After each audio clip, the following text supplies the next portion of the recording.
Saudara, Badan Penanggulangan Bencana Aceh atau BPBA mencatat luas hutan dan lahan yang terbakar hingga saat ini di seluruh Aceh mencapai 39 hektar lebih. Kebakaran hutan dan lahan tersebut terjadi di 6 kabupaten selama kurun waktu sepekan terakhir.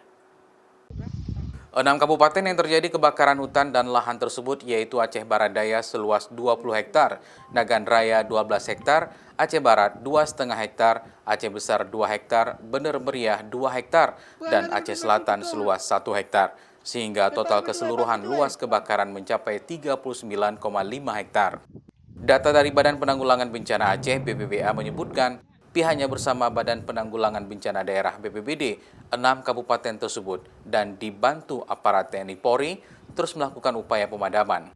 Hingga hari ini, menurut Kepala BPBA Aceh T. Ahmad Dade, kebakaran hutan dan lahan yang belum dapat dipadamkan hingga saat ini, yaitu di Kabupaten Aceh Barat Daya. Hal tersebut disebabkan karena munculnya titik-titik api baru yang disebabkan oleh cuaca panas dan tiupan angin.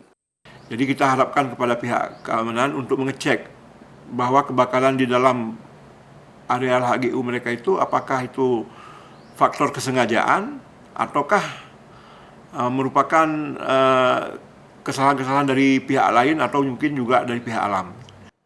Untuk menangani kebakaran hutan dan lahan tersebut, pihaknya mengirimkan peralatan dan personil untuk memadamkan api. Walaupun demikian, himbauan dan sosialisasi kepada masyarakat terus dilakukan untuk mencegah kebakaran hutan dan lahan semakin meluas. Masyarakat diminta untuk tidak membuka lahan dengan membakar karena sangat berbahaya di tengah cuaca panas akibat kemarau yang melanda wilayah Aceh saat ini.